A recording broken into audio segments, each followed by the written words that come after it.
forward to each other. Hi. We're here at the head of the Charles with our first live interview with ERIC CORNET, which is a Thank you. great name. It's a kind of a regal name. A regal name. Yeah. Yeah. Okay. But one of our hosts, Napoleon Griffin, too, from Texas. Is that right? Yep. He is my fantastic friend from Texas Rowing Center. Nice. Rowed there for the last 20 years. It's actually where I started rowing. He's a big member, and he's just a great guy. So he's here. He's been at practice, so he was supposed to be interviewing you. Yeah, I think he just texted me. Okay, well, no, it wasn't him. All right. Okay, so Put your name up there. And let me just ask you, today, or this, at the head of the Charles, our theme is what's your rowing story? So we're trying to find out how people came to the sport and what keeps them going. Oh, that's a great question. Yeah. But for me, for my rowing story, it started back in Austin, Texas, back at Texas Rowing Center, literally 20 years ago now.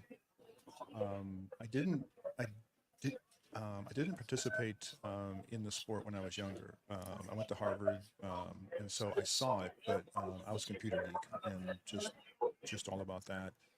And then I did other sports when I was younger. In my 20s, I actually raced motorcycles and did some crazy stuff. And then when I moved to Austin, which is a big rowing community, I saw it on the river and I'm going to give it a try, and just fell in love with the sport.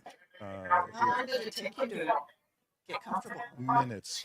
Really? I mean, just. I think Napoleon told me that. I think he actually told me that. But I just bashed around in the Arrow for about 6 months, and then the coach for the men's crew came by and said, "Why don't you turn up to practice?"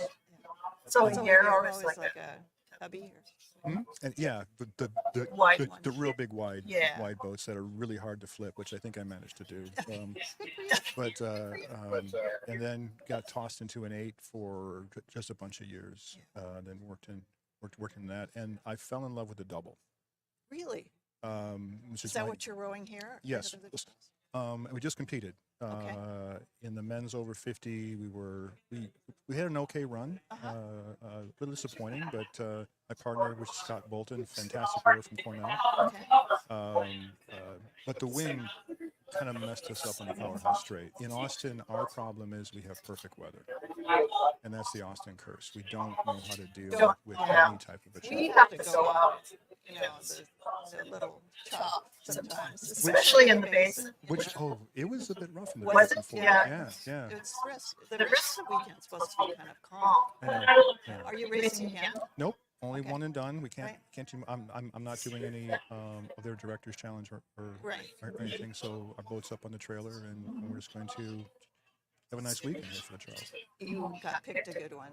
Oh, God. it's my absolute favorite regatta. I've been coming to the Charles every year since 2009. I missed the 50th anniversary. That's the only year Right. that I have missed. And we're coming up on the 6th I next know, year. it's that crazy. 60 years. The years keep going by. We just keep getting.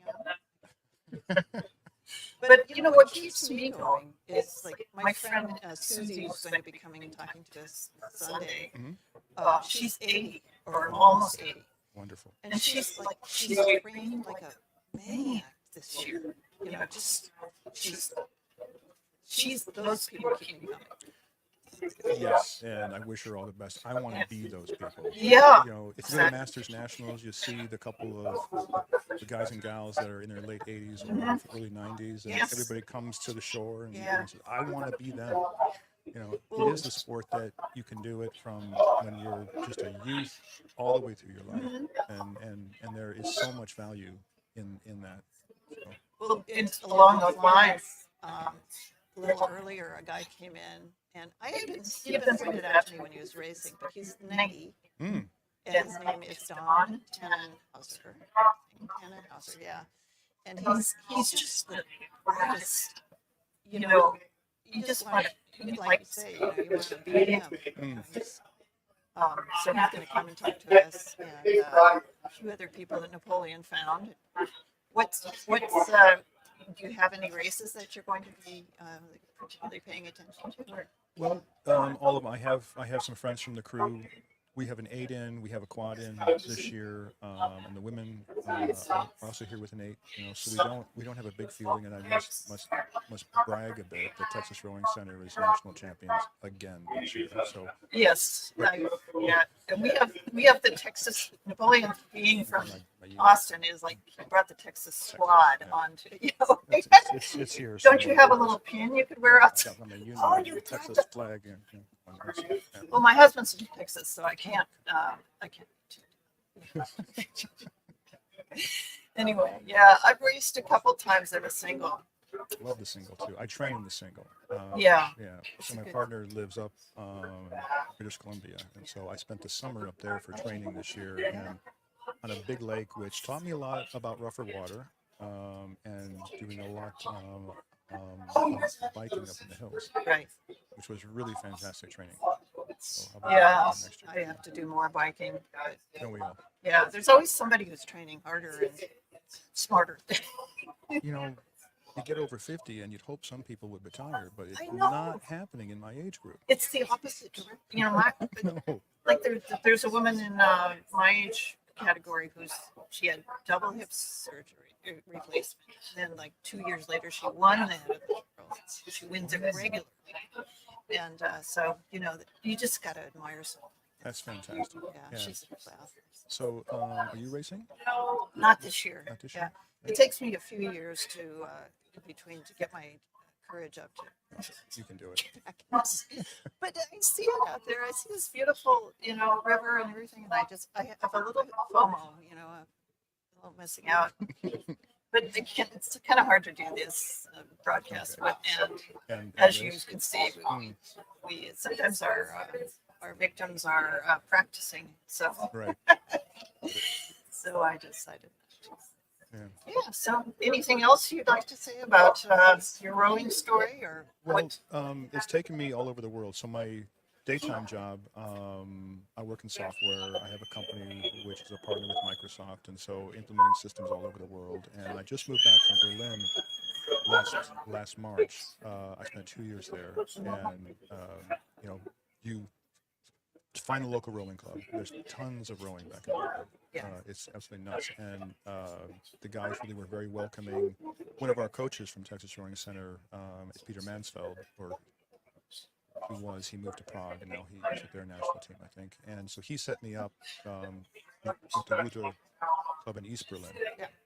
And then last fall, I was rowing with them in an 8. Best 8 I've ever been in my life. The stroke pair was from the 1988 East German Olympic team. The guy, I was in 4 seat. The guy that was in 3 seat had a gold world medal. And all I'm thinking about is don't mess up, don't mess up, don't mess up, because these guys are serious, and they're all like 6'8". It's a thing of beauty. Oh, it was the best 8 I've ever been in. So, my life. what did you learn from them? Did you absorb anything about? Just really good blade work. Yeah. Yeah, and learn the German commands. Because I asked the cops. I said, okay, so can you give me commands in English? He goes, 9. 9. 9 ish Deutsch. 9. Yeah, but about that, in the rowing community, I've rowed at Austin. They were so nice. Austin Rowing Club. Yeah. Yeah, not Texas Rowing Center, but, and then I've rowed in Amsterdam and Scotland and just all over the U.S. You walk into a rowing club and by and large they will say, come. It's very welcoming, and I was also lucky enough. I was on the Singapore national team in 2006 because they didn't have anybody else. They took somebody that was in their 40s, and I rode their single for a year. But it is a very welcoming community, and you just see it. There is no negativity in this sport. It's all positive. There's a couple of negative people. Sometimes, but they don't. Yeah, they kind of. There's like, we don't want that. Everybody sort of rallies around and says, that's not okay or something. Right, Yeah. it's not okay. But the really thing that is important to me around this sport is the youth rowing. And I try to give back as much as I can. There's some charity participations that I do that don't want people to know that it's me, but that we do to really encourage the youth rowers in the world, because I really believe that getting kids into the boat, you learn selflessness and not giving up, Yeah, not giving up on yourself and not giving up on your crew. that's such a great message. Yeah. So the more youth we can get into the sport in any way, the better. And CRI does a fantastic Well, job with that. you know, they had probably 100 screaming middle school. I mean, not screaming. They were nice. They were good kids, you know. But it's the Let's Row program that they have. Yep. And I asked Ted, you know, I said, do you think any of them are going to continue? Right? I don't know. Just plant the seed, you know. You plant the seed one. So couple cool stories. So I come up in the summer usually for about a week just to train to bash back and forth here Yeah. with a partner, and I row out of CRI. There's Napoleon, and they were doing one of those youth outreach program that one day. Oh, yeah. And In it the was barge, yeah, in the barge, and it was just a mess. The Yeah. kids are just having a great time, but the oars are going all over the I know. place, and really, that's just awesome. Yeah, I mean, it's just fantastic. fun is the first watchword. You know, Yeah. you have to Yeah. get them. And sometimes I'll be out on my single and the barges will be going by and I'll race them, you know.